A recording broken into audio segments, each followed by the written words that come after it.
My name is Ryan Paul. I teach history here at SUU, and I am the director of A.P.E.X.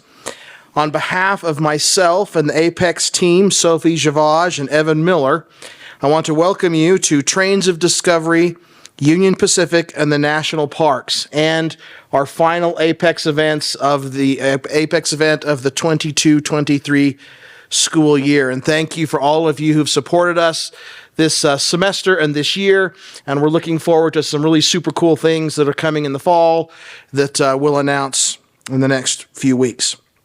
I would also like to thank the very generous donors to the Paul Patrick Dubin Memorial Fund for their promotion of the national parks, the Eccles Visiting Scholar Fund, the Cedar City Railroad Centennial Commission, the Union Pacific Foundation, and the Provost's Office for making this event possible. I would like to remind you that today's conversation will continue this afternoon at 3 p.m. on SUU's own Thunder 91.1 and on the A.P.E.X Radio Hour podcast. I also would like to encourage you to take a moment after the presentation to explore the many historic photos celebrating the centennial of the train coming to Cedar City, which are out in the lobby, generously brought by Scott Phillips and Jill Schuler, who are the co-chairs of the Cedar City Railroad Centennial Commission. Finally, please mark your calendars for the week-long centennial celebration scheduled for June 19th through the 24th here in Cedar City. And should you have any Union Pacific or National Parks memorabilia you would like to loan for an exhibit honoring this event, please let me know and I can send you in the right direction, which is unlike many things I do with my students. An internationally recognized expert on national parks and railroads, Alfred Runte is based in Seattle, Washington. He was an advisor to the Ken Burns PBS documentary, The National Parks, America's Best Idea, and appeared in all 6 episodes of the Emmy Award-winning series. Runte has also been a guest on Nightline, The Today Show, 48 Hours, the History and Travel channels, and speaks frequently in public forums on the need to protect our national parks. His books include Trains of Discovery, Railroads and the Legacy of Our National Parks, Yosemite, The Embattled Wilderness, and the 5th edition of his critically acclaimed National Parks, The American Experience. In April 2011, Runte was elected to membership in the College of Arts and Sciences Hall of Fame at Illinois State University, his master's degree institution, in recognition of exemplary achievement as a teacher and public scholar. He also holds a BA from the State University of New York at Binghamton, now Binghamton University, and a PhD from the University of California, Santa Barbara. I should also note that we do have copies of the beautifully illustrated and well-written Trains of Discovery for purchase in the lobby. And after the presentation today, Dr. Runte will host a book signing out there if you'd like to meet and chat with him. It is now my pleasure to welcome my friend and mentor, Al Runte, back to Southern Utah University and to the A.P.E.X stage.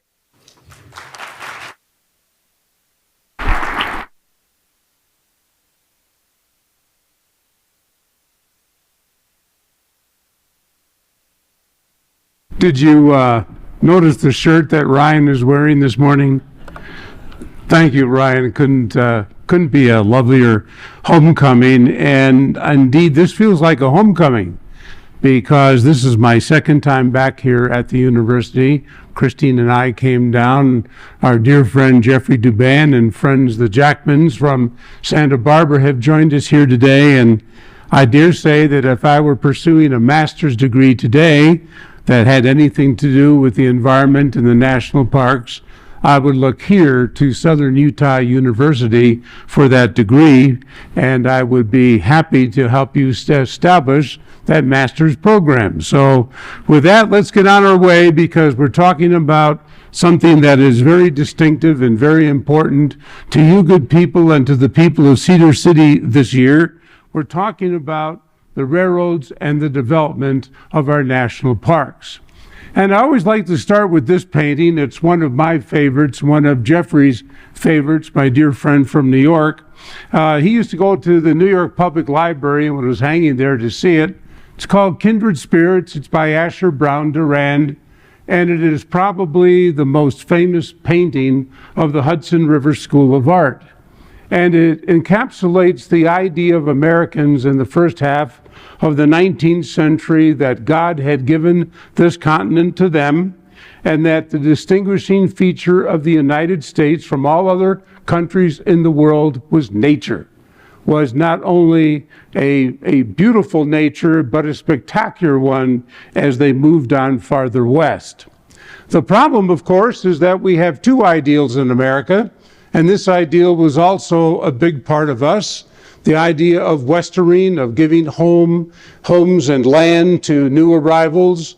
My grandfather, Henry Brinkman, came to the United States in 1891 and homesteaded in South Dakota, near what is now Aberdeen, South Dakota. And there were opportunities, certainly, in these lands, and nature was being changed even as Americans were celebrating its importance and its uniqueness. So again, another example of the ideals that were in conflict in our country at the time. Well, we had a great natural wonder in the East, and that, of course, was Niagara Falls. Here in this spectacular painting by the artist Frederick Church, which he completed in 1857, you can just feel the water in this painting. Look at that artwork. Look at the detail in the water. And Americans were flocking to Niagara Falls by the 1850s. There were several 100,000 a year, but unfortunately, Niagara Falls, again, was power, not only beauty, and it wasn't too long before Niagara Falls was at the center of a city with power development, with power plants. Americans could not let all of that energy go to waste, they argued. And the industrial district just below the falls was one of the biggest eyesores in the United States. We couldn't let this happen in the American West, we began to say, and we had our first opportunity to make sure it didn't happen again in the beautiful Yosemite Valley, which was set aside by Congress on June 30th of 1864 for public use, resort, and recreation to be held inalienable for all time. No more Niagara Falls. We were going to have scenic beauty that would be undefiled and enjoyed by generations of Americans to come. Well, the industry that put this all together, put it both together, progress, industry, commerce, and beauty, nature, was the railroad. We don't talk about that enough. But it was the railroads and the executives of the railroads who, on their own initiative, decided that as they built west and finally joined the continent here in Utah on May 10th of 1869 at Promontory Summit, that there ought to be great natural beauty preserved so that people would come west to see it. And of course, this is the ceremony. East links west, north rekindled south. Remember, these men were probably fighting one another in the Civil War not 5 years earlier, 4 or 5 years earlier. Here they're shaking hands and the country is coming back together. And the one thing I love about the Union Pacific Railroad, they've never changed their name. They've never made it into an acronym. It's Union Pacific. We're uniting this country. And I love those good people for it. It's not CSX or CRR or whatever it is. It's Union Pacific. And there they are. They were the blue. The Central Pacific was the red, coming across the continent, the first transcontinental. Oh yeah, some of my nitpicking colleagues in academia say it wasn't a real transcontinental. It only went halfway across the country, but There were other railroads that you changed, and usually you changed in Chicago. There's that famous statement that a pig could go from New York to Los Angeles without changing trains. You can't. You had to change trains in Chicago. But in any event, the railroad executives that were thinking of other lines, Jay Cooke among them, a financier from New York, thought, you know, there's a lot of empty space out there. If we're going to join the continent, how are we going to make the railroad pay for itself once it's been built? And Jay Cooke heard of this wondrous place that might help fill the bill. Here's his idea for a northern transcontinental between the Great Lakes and Puget Sound, between St. Paul and Minneapolis and the then bustling towns, but still towns of Seattle and Tacoma.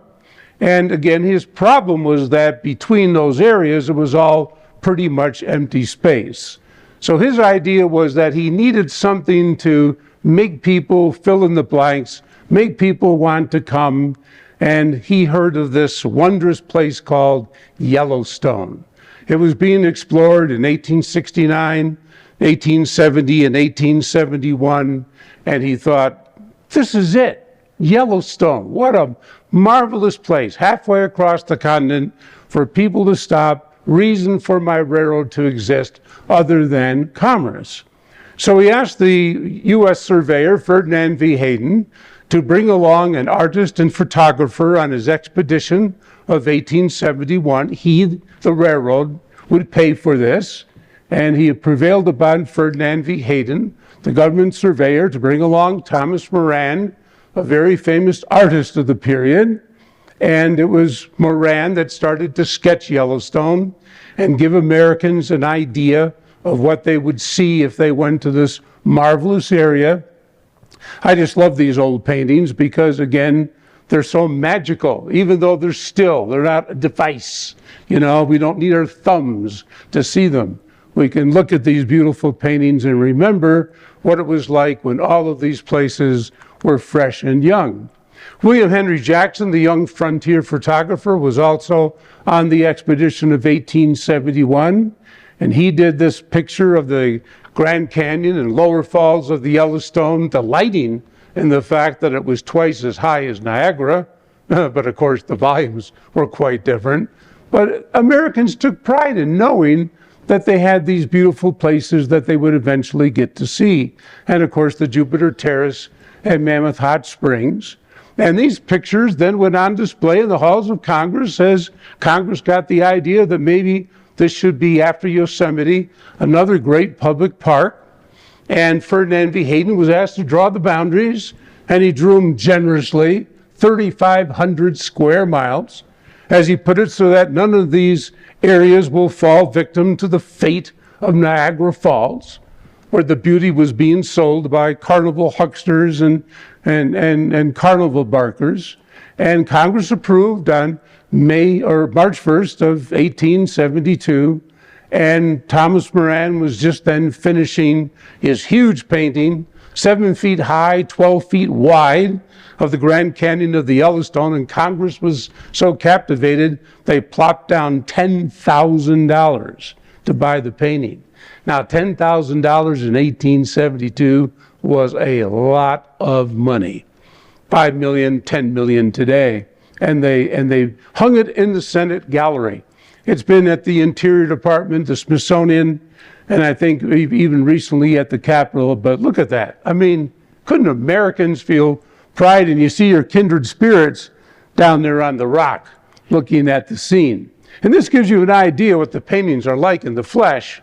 This young lady is enjoying these 2 paintings, including a later one. And this is what Americans looked at and got the idea of going west. Wow. They'd go to the art gallery and see this painting and get the idea of going west.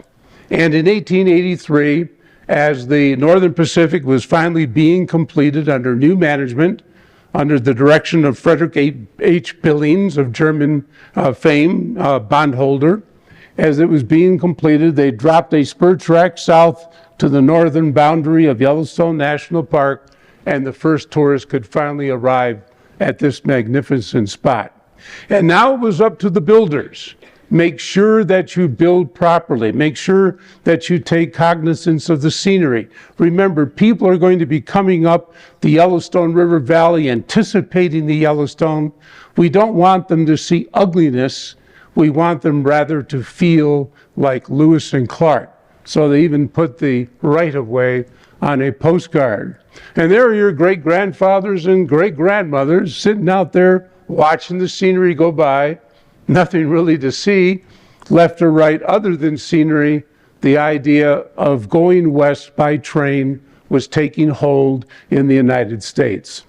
And you just have to love this imagery. I just love this of a woman cradling a locomotive. I mean, how suggestive can you get, It's just wonderful. Kind of reminds me of that Irish Spring commercial, strong enough for a man, but gentle enough for a woman too.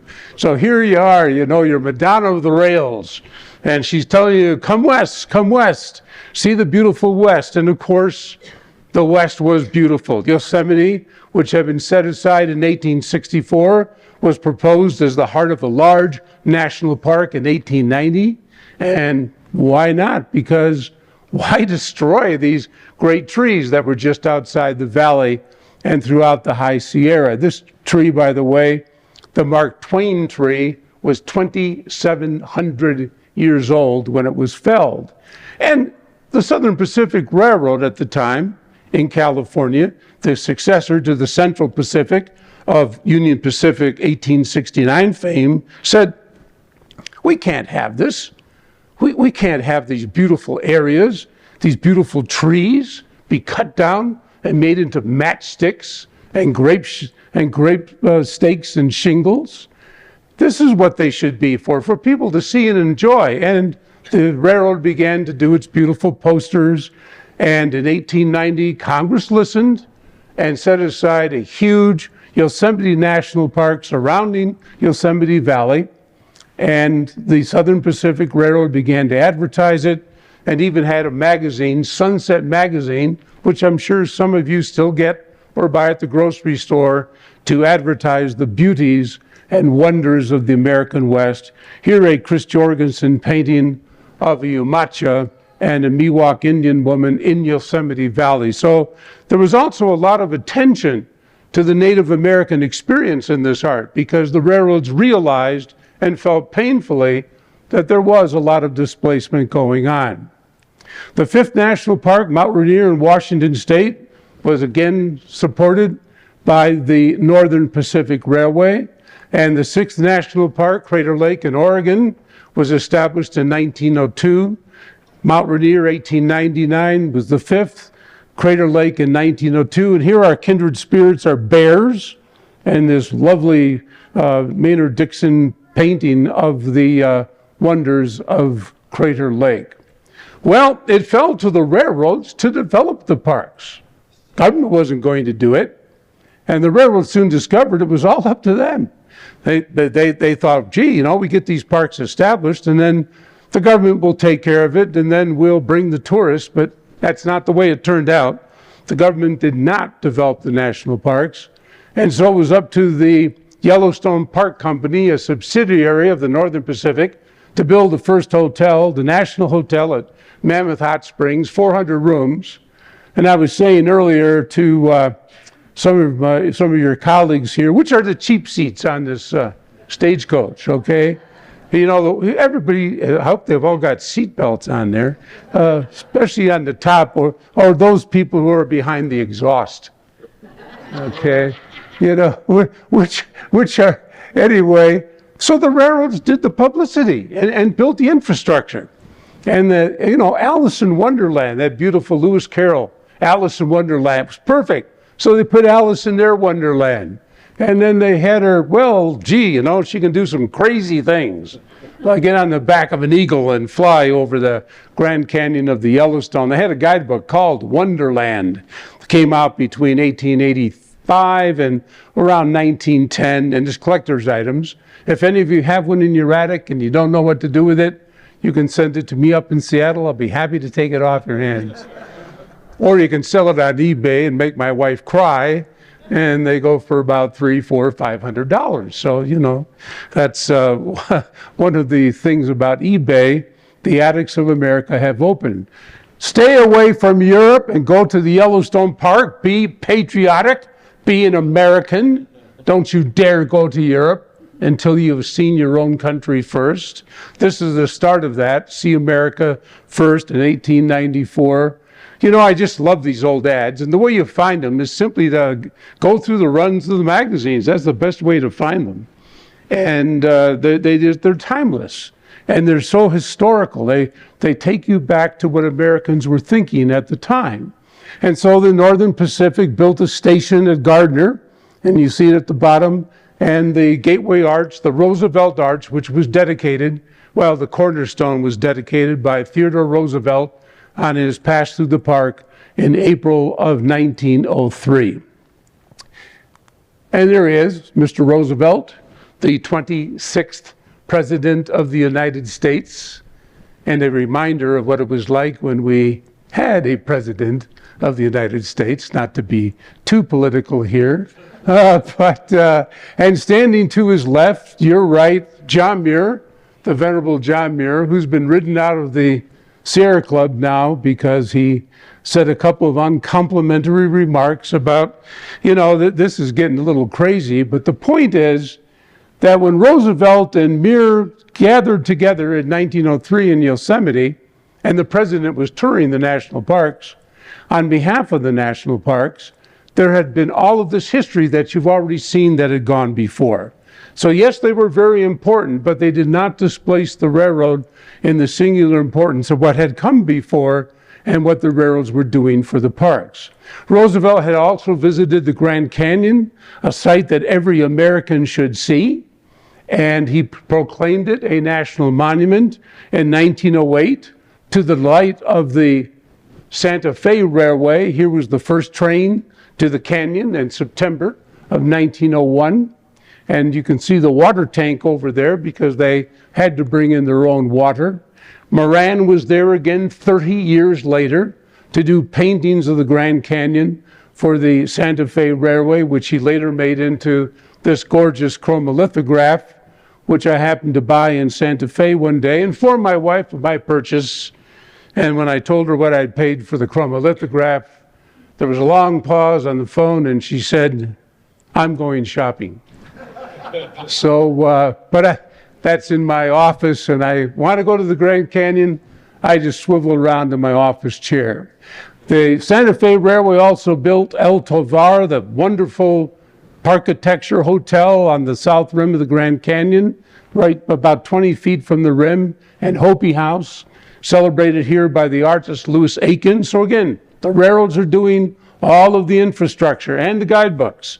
Titan of Chasms, here with a gorgeous cover painting by the artist William Robinson Lay. And this is one of my favorite ads. The ranger trying to get the young Gibson girl's attention. She's not looking at him, she's looking at the canyon. Even this horse isn't giving him the time of day. So, the suggestive romance. But it worked, and people began to come west to see the Grand Canyon. And to see another national park, Glacier, which was established in 1910 by the Great Northern Railway, See America First, built all the gorgeous hotels like Mini Glacier on Swift Current Lake, put them all onto postcards, still a marvelous property up there in Glacier National Park. And again, one of my favorite pictures of these three maids. Why are you going to Switzerland? We've got it right here in Glacier National Park. See? Look at, there they are. 1933, and it occurs to me now that these three lovely young ladies from college probably, working their way through college, are all gone. But the history remains, and the pride in these places remains. But Yellowstone was still the prize. Yellowstone, that was it. Wonderland. And Union Pacific was chafing at the bit by this time, because in 1904, the Northern Pacific Railway opened up a brand new hotel, the Old Faithful Inn, built by the Seattle architect Robert Reamer. And look, this thing is just a fabulous, fabulous property. Look at that. That's the interior. You go inside and you see this gorgeous, gorgeous hotel architecture, room in the wilderness, and you think, wow, this is so different from what I know back at home, what I know back in the common city. And here on this map, look at the numbers, 4 and 3, where the Union Pacific decided to take an end run on the Northern Pacific and come in now via the Oregon Short Line, via the west entrances to what are the Jackson Hole Country, number 3, and Yellowstone, number 4. They built a spur track up to West Yellowstone in 1908, completed it in 1908, and began to advertise the park again in the grand American tradition and railroad tradition with their own guidebook, Where Gush the Geysers. And this, they decided it was worth competing with the Northern Pacific and trying to get that traffic, which was now about 50,000 people a year. You can see how beautiful these guidebooks were with the colored, hand-tinted photography, and they were just lavish. And again, they are and remain collector's items. Here's the station at West Yellowstone from 1908. They built a beautiful station, and they began to compete with the Northern Pacific for the Yellowstone traffic. Well, they were so proud of their competition that when Theodore Roosevelt announced, well, he didn't announce it himself, he was no longer president, but here he is while he was president during the construction of the Panama Canal. In 1914, the greatest public works project in American history, other than the Transcontinental Railroad, was the completion of the Panama Canal. And everybody was invited to San Francisco, the railroads, the states, foreign countries, to celebrate at a great World's Fair the Panama Pacific Exposition, the completion of the Panama Canal. It was to be a 1 square mile fair on the shores of San Francisco Bay in what is now the Marina District of San Francisco. And there you see one of the early artist renditions of what the exhibit was to look like. And Union Pacific said, yes, come west to San Francisco and see the Panama Pacific International Exposition. And we will have exhibits for you celebrating the significance of the Panama Canal. Well, they did. But you know what they really celebrated? Transcontinental rail travel and the national parks. This was the globe. Several railroads contributed to it. You see the map going west. This was the globe. You went inside and you saw what you would see if you took a transcontinental railroad trip from Chicago to San Francisco. And at the Santa Fe Railway exhibit, you got a model of the Grand Canyon, a 6-acre model of the Grand Canyon. That's 6 football fields. And you took little trains around the canyon, and you got to walk on the overlooks and look down into the canyon. And you got to meet the Pueblo Indians who had come out there to celebrate this tremendous exhibit. $500,000 exhibit, $30 million in today's money. And that was the Santa Fe.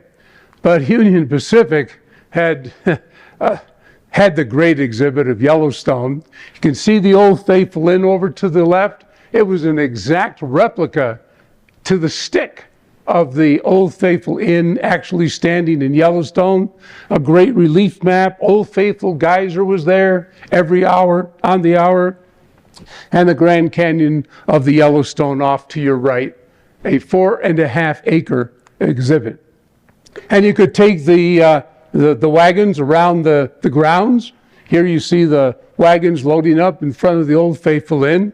Now, the inside of the inn did not have rooms. It rather had a dining hall for 2,000 people. Oh, it went too fast there. Had a dining hall for 2,000 people, and an orchestra of 80 men played off as people could have lunch or dinner at the Old Faithful Inn. Now, imagine that is a World's Fair exhibit, a full-size replica of the Old Faithful Inn. There are the waiters and the cooks in the background.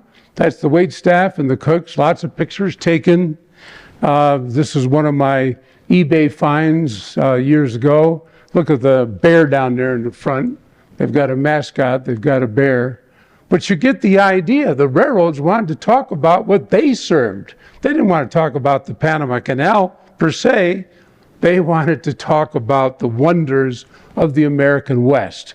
And this was the souvenir brochure that everybody received on leaving the exhibit of the Grand Canyon and the Grand Canyon of the Yellowstone. So when we talk about our National Park Service, where did it come from? Well, one place it came from was Utah, because your late senator, your distinguished senator from 100 years ago, Reed Smoot, was its principal sponsor in the United States Congress. He introduced a bill for the establishment of a National Park Service every year from 1911 to 1916, when with railroad support, it finally passed. So don't think for a moment that just John Muir and Theodore Roosevelt were behind the national park idea. This gentleman became the first director, Stephen Tyne Mather, and of course he knew to work with the railroads, and he immediately went to the Union Pacific, to President Carl Gray, that's Carl Gray on your right, went to him and said, "We need your help, Carl, in developing America's national parks." And Carl Gray was only too happy to comply, and he started off by hiring an artist named Walter Early, who was to do bears. He decided they would do bears, the Union Pacific Children's Book of Yellowstone Bears. Now this is another great collector's item. You see the bears here painting the Grand Canyon of the Yellowstone. You didn't know how it got yellow, did you? Well, that's how the bears painted it. And here they are. Oh, we might fall if we climb the wall of the Yellowstone Canyon high, but the Bruins bowl go up, I'm told, and paint it to the sky. They give it a beautiful golden tone, that wonderful gorge of the Yellowstone. Can you imagine being a kid and you get this in the dining car where the stewards handed it out to families as they sat down? Can you imagine getting this? And then can you hear the kids say, "Mom, Dad, we've got to go to Yellowstone." And that was the idea. And so for years, Walter Early, he did some 85 of these paintings to be on the brochures that went to the travel agents. And here the bears are blocking the track so that you have to go to Yellowstone. See, they're pulling that moose onto the track. You know, it was whimsical, it was fun, and it worked. The Union Pacific by this time had more than half the rail traffic to Yellowstone Park. And you would pick up your Pullmans anywhere in the country, and you could wake up in Ogden or Salt Lake when your Pullman would then be put on the overnight train to Yellowstone. And when you woke up in the morning on either the Yellowstone Express or the Yellowstone Special, when you arrived at your destination, you were in the hands of this gentleman, Gilbert Stanley Underwood, the great architect for the Union Pacific Railroad, who started out by building this great dining lodge at West Yellowstone for the arriving trains so that they didn't need dining cars. They had too many people, actually, just to have dining cars. You could get 350 people into the great dining hall at West Yellowstone. It's still there, fortunately, and on the National Register of Historic Places. And here you see opening day in Yellowstone, June 15th, 1928. Carl Gray is sitting down there at that table with the superintendent of Yellowstone, Horace Albright, and all these dignitaries. And then when you finished your breakfast, you went outside and you got on the open air motor stages and you took your trip through Yellowstone National Park. And again, Union Pacific began to get all of the traffic. All lined up for 1923. Well, that's what we're celebrating, right? 1923. And it was a pivotal year in the Union Pacific because they added 4 great new sites to their itinerary: Zion Bryce, North Rim of the Grand Canyon, and Cedar Breaks. And boy, did they go to town with advertising and brochures and outreach to travel agents. It was just, and here's one of the first ads: America's most enchanting vacation land now open here in southern Utah. And they put a full-bore publicity campaign on to open these national parks. Gilbert Stanley Underwood designed and had built the beautiful Zion Lodge. There you see the motor stages arriving. They would leave here from Cedar City and do tours of all 4 national parks, 1-day, 2-day, up to 5-day tours. And it's the advertising that I just love. Look at that ad. It's 1927. It was in many American magazines, but boy, they knew how to sell it. The most enchanting vacation region on earth. New sights to see this summer. And of course, Bryce Canyon was also developed again. Gilbert Stanley Underwood and the Utah Parks Company, the subsidiary of Union Pacific. Here's a later shot, and the sing-aways, when all the college kids and workers would get together and sing you away.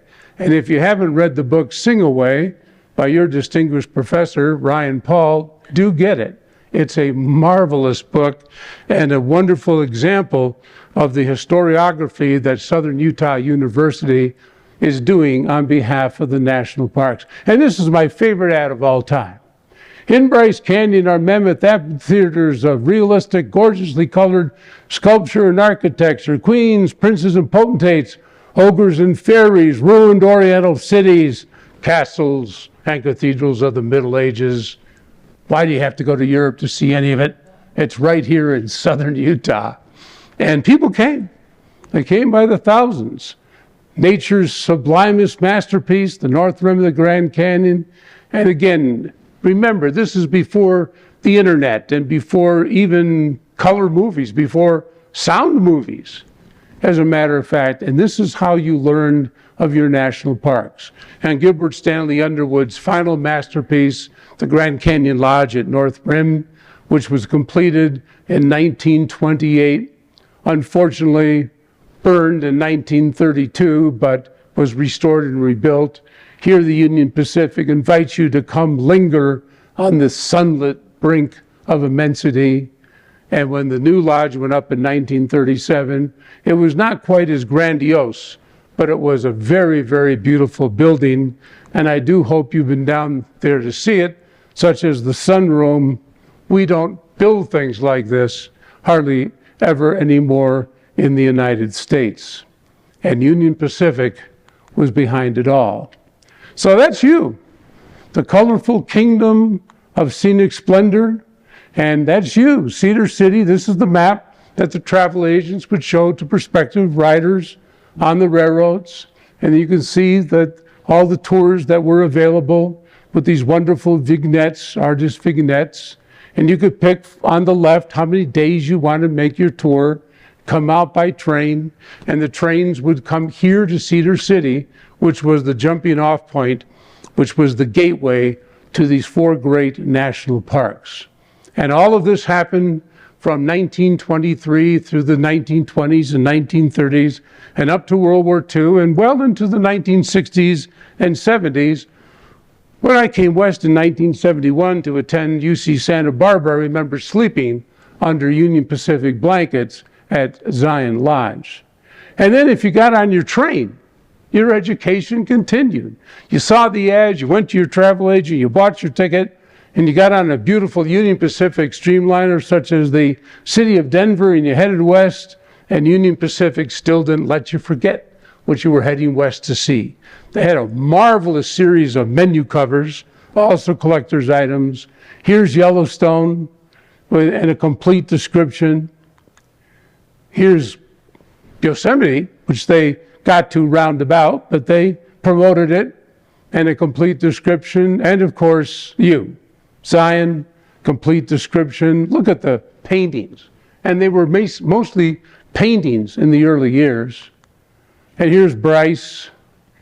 I just love, again, the kindred spirits up there on the precipice. And again, Grand Canyon with the original lodge from 1928 and copy. Educators. That's what the railroads were doing, educating the American people on their national parks. And they stood with it right up into World War II. Here are the bears hearing the war clouds, seeing the war clouds on the horizon, getting ready for service. This is the summer brochure for 1941. Walter Early is at his best as he shows the bears all lined up ready for service to the country. And as we know, it was a major service, required 16 million men, 4 million women, and they got on the trains and they went to war and they didn't like it. And when they came back, they said, never again. I'm going to see the USA in my Chevrolet. And why? Because the railroads didn't treat me too well. Well, they couldn't, because they had to press everything into service, and that meant there were a lot of rickety trains, hot in the summer, cold in the winter, and the troopers did not like it also that the trains were taking them somewhere that they didn't want to go.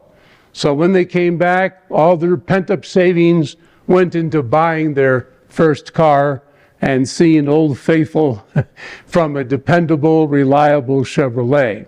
And then, of course, the airlines were starting to make big inroads. And don't look at the prices. You couldn't afford them.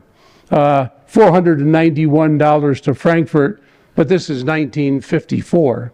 So that's a lot of money. But the airlines were starting to make inroads. And the Union Pacific was there again to say, no, wait a minute. A man with his head in the clouds can't see the forest for the trees. Come on, get back down to earth. And you notice that the plume there seems curiously like the plume of Old Faithful Geyser. Let's get back down to earth. We've got these brand new cars, Vistadomes, where you can look out and see the beauty of the American countryside pass by in air-conditioned comfort in all its glory through your magic window. These were the new advertising campaigns of the late 1940s and 1950s, and it worked. People did come on the new trains. Here, the city of Portland and the Columbia River Gorge, and these were the trains, city of Los Angeles, city of Portland, city of Denver, that plied the western United States and brought people close to the national parks.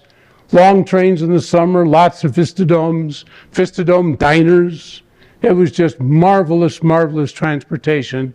And millions of people did take advantage of it again, but not as many as would have probably taken advantage without the intercession of World War II. But this is why I love Professor Paul's shirt here, because he's got some of these old ads on the city of Los Angeles. That would have been a train that came through London and dropped off passengers to Cedar City and to the national parks. So what makes a train special? This is what makes a train special. Cary Grant, right, people, Cary Grant, even Marie Saint. Oh my God, Al, are you watching that movie again? Yes, dear. How many times? I don't know. But the scene of them going in the dining car of the 20th Century Limited up to Hudson Valley is to die for.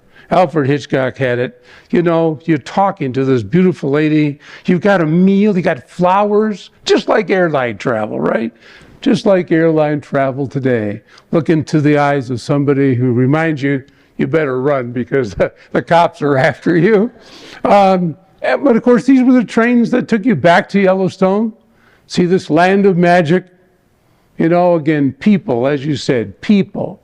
This is what the trains were about. And the Bears were still on duty right up until the early 1960s. This is one of my favorite Walter Early images because it was his last. He's got everything in there. Old Faithful Inn, Jackson Lake Lodge, Tetons, everything. I just love it. These bears, they're just so much fun. And again, reminiscent that the national parks were special places. Well, we know what happened. We all fell in love with the car. Why? Because it was freedom. Or at least we said it was freedom. It was certainly in terms of we didn't have to abide by a schedule, but it wasn't any faster than a train and a whole lot slower in a lot of ways. But it did change the way we see the parks, change the way we see ourselves. That's just why you drove all this way, right? To have another McDonald's on the south rim of the Grand Canyon. No, you drove all this way to see the forces of nature without the element of surprise. I can only hope this gentleman has set the parking brake and that there's no ranger around with a ticket book. And if that car should back, the thought is, perish the thought But if you did that, if you really did that, you'd be in jail. You'd certainly have a nice big ticket. But people think of doing that, we came all this way. Heck of a ditch. Let's get something to eat. Here we are. Let's go to McDonald's. And of course, we never get past it. We always have somebody with a new idea, and we can't call them crazy because that is considered non-politically correct. But here's a young lady with a new idea about a Green New Deal. All we Americans have to do is turn our country into one big wind farm, and we'll be okay. And there you see the wind turbines in the Palm Desert in Palm Springs, California. And I don't know, I don't think they're very nice to look at, but to each his own. But I will say this, I put these words in Dorothy's mouth, but she's asking the wizard the question we should all be asking. What happens when the wind doesn't blow? Well, that's when we have to find a wind farm where the wind is blowing. And so we have to turn the whole country into a wind farm so that we're always connected to someplace the wind is blowing. Okay, well, anyway, still one of my favorite movies. The Wizard of Oz, we always have wizards. And one of our current wizards, of course, is Elon Musk, who says that in the car of the future, we won't even have to drive. We can all sit there and watch our computers. Notice that nobody's looking out the window.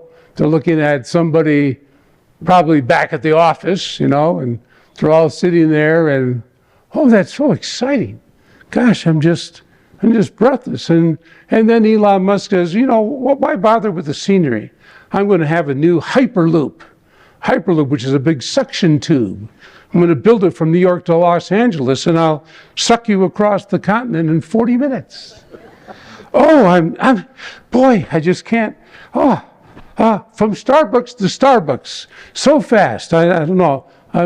I just don't know what to say. And neither does this young couple. They don't know what to say, right? She's looking at her device, and he's looking out the window, which doesn't exist. There's probably some electronic landscape passing by. I don't know, good people. I think that you people in Cedar City have got a far better idea by bringing back those old trains with the big vista domes and the nice dining cars and letting people see America. Take some time, look into one another's eyes and have a conversation. Boy, here, remember Ethan Hawke and Julie Delpy, Before Sunrise? It's another movie I love to watch. I love the train scene where they get to know one another, get to meet one another, get to fall in love. That's possible. Maybe on a train at least that goes across the country in a day or two. I don't know about 40 minutes. That's a pretty fast romance. But this is what I would like to see, frankly, crossing the continent by train. Well, let's get serious again for a moment with the great Aldo Leopold, one of our greatest ecologists. A thing is right when it tends to preserve the integrity, stability, and beauty of the biotic community. It is wrong when it tends otherwise. Beauty. We're building, we hope, for beauty. Here's my Green New Deal. There's my Green New Deal. Let's go back to trains. Let's go back to common sense. Let's go back to everything that works, not just one thing that we allege will work. We need many things if we're going to solve the environmental problems of today and tomorrow. Why did we get rid of these beautiful trains? Which is exactly what we did. And these beautiful stations like Grand Central Terminal in New York, in which we boarded our trains. Can you just see Cary Grant running across the floor there and trying to get on the 20th Century Limited? Wouldn't you want to go into a building like that and ride a train like that? Of course you would. And it's beauty. When we were kids, we grew up waving at trains. My dad said, wave at the engineer, and he'll blow his horn. And he always did. He always blew his horn. And when we kids waved from the side of the track, it was life. It was people. It was beauty. And we talk about diversity and inclusiveness. Yes, let's talk about all the jobs we lost for African Americans by getting rid of our trains. They had a strong middle class. They worked the railroads. More than 100,000 jobs in a population then of 8 million. Here are these reporters on the 20th Century Limited, all good jobs, all good tips. That's where they made their money. Here's the city of Los Angeles, crew of 34, 28 of them are African American. All of those jobs disappeared in the late 1960s when we finally decided we need airplanes and we don't need trains. Well, we could bring some of those jobs back and maybe again get the strong middle class that we were building from these wonderful means of transport. And again, people. It's all about people. It's all about sharing the experience and learning the history through the window. Another one of my favorite ads from 1966. It can't read, it doesn't have a degree, but it's one of the best teachers of American history. And how we got to the parks, out of Cedar City. That's how we got to all of them. Trains and then buses, togetherness. We rode to the national parks together. And when we left, the kids who worked the lodges sang us away and reminded us that we had a wonderful American experience for the benefit and enjoyment of the people. We are the people. We're not Democrats. We're not Republicans. We're not leftists. We're not rightists. We're the people. We're Americans. And this is the country we built and the great heritage that we share. So we got to get back to that. And I can only say to you young people who are pursuing a degree here at Southern Utah University, my congratulations to you all. It's a wonderful pursuit. But you also have a country to rebuild, not just a national park system to rebuild, but you can do it. You're getting good background. You're getting a wonderful education. And one day, this will not be nostalgia again, but reality as we enjoy the presence and the company of the people. And here's one of my favorite people. I was privileged to show young Paul Yellowstone National Park in June of 1908 with his dear father, Jeffrey. Young Paul Patrick Taban, who is celebrated here at this university in the origins of this program on the national parks. Look at that smile. Look at that smile. Look where he's standing. He's standing where the Union Pacific told us to stand, to learn about something colorful, mysterious, and inspiring. That's where he's standing. And he ended his life in love with the national parks. He ended his life too soon, but he had learned and fallen in love with this great American idea, the national parks. So let us move forward, not backward. Let's get the trains back here to Cedar City. Let's get the buses back to the national parks. Let's get, for the benefit and enjoyment of the people, back into our hearts. And then we can say, when all is said and done, that we will have been somebody worth living on this planet and have done something of which everyone can be proud. Thank you so much.